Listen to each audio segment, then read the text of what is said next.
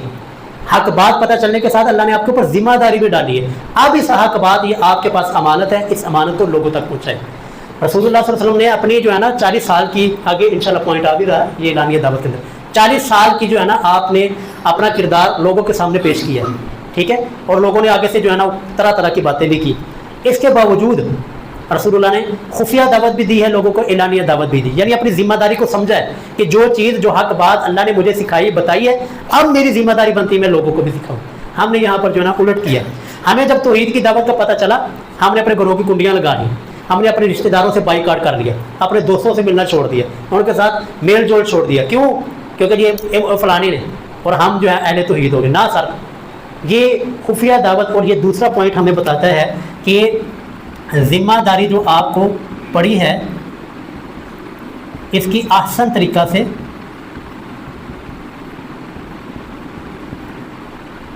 لوگوں سے بات کرنا، یہ دوسرا پوائنٹ جو ہم نے سیکھا ہے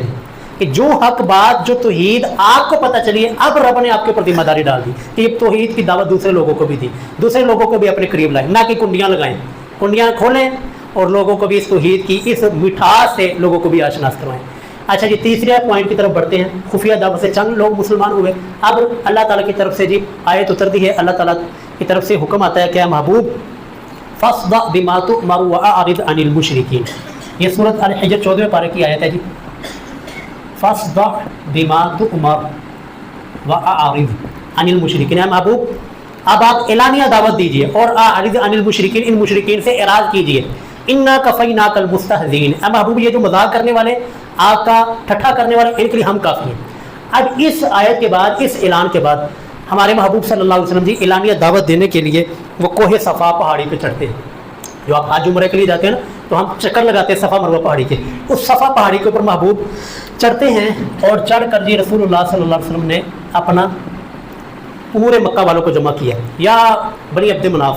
اے قریش والوں، اے بنو ہاشم، اے بنو امیہ، تمام خاندان قبیلوں والوں کو رسول اللہ نے جمع کی، اور جمع کر کے رسول اللہ نے پتہ کیا فرمایا؟ آپ صلی اللہ علیہ وسلم نے فرمایا کہ لوگوں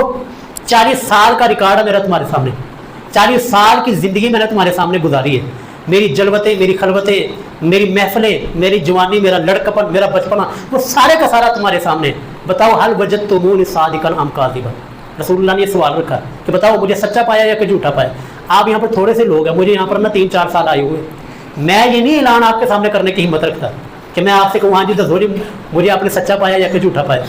ٹھیک ہے، لیکن محبوب علیہ السلام نے 40 سال لوگوں کے درمیان گزار کر پھر لوگوں کے سامنے چیلنج رکھا جی لوگوں حل وجدتمونی صادقا ام کاذبا، بتاؤ مجھے سچا پایا یا کہ جھوٹا پایا؟ ساری زندگی کا ریکارڈ میرا تمہارے سامنے، سارے کے سارے مکہ والے جمع ہیں، سارے کے سارے کہتے ہیں جی جٹ ربنا کا غیر مرارا، محبوب بڑی مرتبہ آپ کا تجربہ کیا، بڑی مرتبہ آپ کو آزمایا، ما وجدنا فیک الا صدقا، ہم نے تو آپ کے اندر سچائی ہی سچائی پائی، جب بھی آپ کا تجربہ کیا آپ کو سچا پایا، جب بھی آپ کی ہم نے آزمائش کی تو آپ کو سچا ہی سچا پایا۔ اور اس کے بعد پھر رسول اللہ نے فرمایا اچھا یہ بات تو مان گئے ہو، اگر میں آپ سے کہوں کہ اس پہاڑ کے پیچھے ایک بہت بڑا لشکر ہے جو کہ تمہارے اوپر حملہ آور ہونے والا ہے، کیا تم اس بات کو بھی مانو گے؟ کہنے لگے جی 40 سال آپ نے کبھی غلط بیانی نہیں کی، 40 سال آپ نے کبھی ہمارے ساتھ فراڈ نہیں کیا، دھوکہ نہیں کیا، ہم اس بات کو بھی مان لیں گے کہ واقعتاً اس پہاڑ کے پیچھے نا ایک لشکر ہے جو ہمارے اوپر حملہ آور ہونے والا ہے، ہم اپنی تیاری کریں گے۔ رسول اللہ نے فرمایا جی 40 سال کی زندگی میری تمہارے سامنے ہے، کبھی تمہارے ساتھ فراڈ نہیں کیا، دھوکہ نہیں کیا، کبھی غلط بیانی نہیں کی، اب جو میں بات کہنے لگا ہوں نا قولوا لا الہ الا اللہ تفلحون، لوگوں لا الہ الا اللہ کہہ دو کامیاب ہو جاؤ گے۔ یار کیا کیا تھا؟ خود توحید کی دعوت ہی دی تھی نا، کوئی آپ صلی اللہ علیہ وسلم نے ان کے کوئی نقصان نہیں کیا تھا، لیکن اس توحید کی دعوت کے اوپر محبوب کو کیا سننا پڑا؟ وہی آپ کا چچا جو کہ چند لمحے پہلے، چند سیکنڈ پہلے آپ کو صادق اور امین کہہ رہا تھا، آپ کے فیصلوں کا احترام کیا جا رہا تھا، آپ ان کی آنکھوں کے تارے تھے، یار اس سے بڑی کوئی بات ہو سکتی ہے؟ آنکھوں کا تارا تھے رسول اللہ اس مکہ والوں کے۔ لیکن اسی توحید کی دعوت کے بعد کیا ہوتا ہے جی؟ وہی ابو لہب پتھر اٹھا کر محبوب کی طرف پھینکتا ہے اور کہتا ہے نعوذ باللہ، گستاخانہ جملہ بولا، دنیا کا سب سے پہلا گستاخ یہ ابو لہب ہے، کہنے لگا تبا لک یا محمد الہذا جمعتنا، نعوذ باللہ،